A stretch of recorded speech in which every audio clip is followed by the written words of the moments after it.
Hello students, आज हम पढ़ने वाले हैं क्लास 10th की poem a tiger in the zoo, जिसे लिखा है लेस्ली नॉरिस इन्होंने। इस पोएम में लेस्ली नॉरिस एक जंगल में रहने वाले टाइगर और एक केज में रहने वाले टाइगर के बीच का कॉन्ट्रास्ट एक्सप्लेन कर रहे हैं। He stalks in his vivid stripes the few steps of his cage on pads of velvet quiet in his quiet rage। इस छंद में कवि जो है यहाँ चिड़ियाघर के बाघ की दशा हमको बताते हैं और कहते हैं कि चिड़ियाघर में रहने वाला बाघ जो है अपने धारियों को अपने साथ लेकर थोड़ी सी ही जगह में घूम रहा है। वह अपने गद्देदार पंजों को ज़मीन पर रखता हुआ चलता है, पर वह शांत होते हुए भी उसके मन में गुस्सा भरा हुआ है। कवि यहाँ यह बताना चाहते हैं कि बंदी बनकर कोई भी खुश नहीं होता, चाहे वह इंसान हो चाहे वह जानवर हो। He should be lurking in shadow, sliding through long grass, near the water hole where the plump deer pass।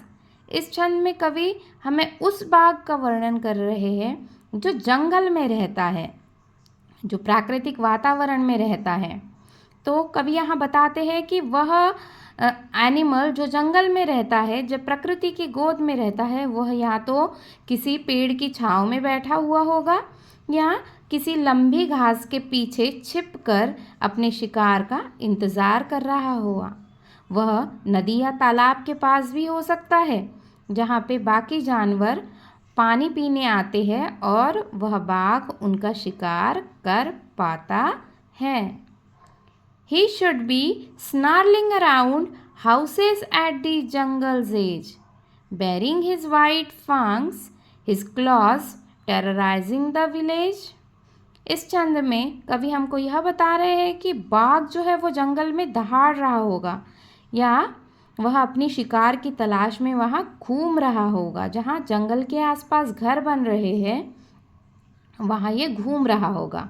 जंगल में वह अपने जो दांत है वह दांत दिखाकर गर्जना कर वहाँ के जो ग्रामीण हैं उनको आतंकित कर रहा होगा या डर दिखा रहा होगा।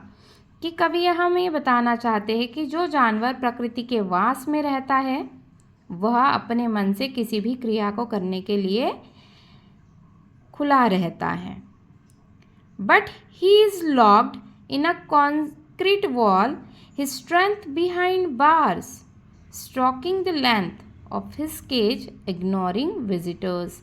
अब इस छंद में कवि फिर से उस जानवर का वर्णन कर रहे हैं जो चिड़ियाघर में कैद है। वह कहता है कि यह जानवर जो है चिड़ियाघर से बनी पक्की दीवारों से बने पिंजरों में ही कैद है और उसकी ताकत जो है वह भी पिंजरे में कैद होकर रह जाती है। वह जानवर सिर्फ पिंजरे में ही टू एंड फ्रो यानी इधर उधर घूमता रहता है। वह जानवर इतना दुखी है, इतना नीरस है कि आने जाने वाले लोगों की तरफ भी उसका ध्यान नहीं होता। वह किसी भी विजिटर की तरफ ध्यान नहीं देता, वह उनको इग्नोर कर देता है। He hears the last voice at night, the patrolling cars, and stares with his brilliant eyes at the brilliant stars।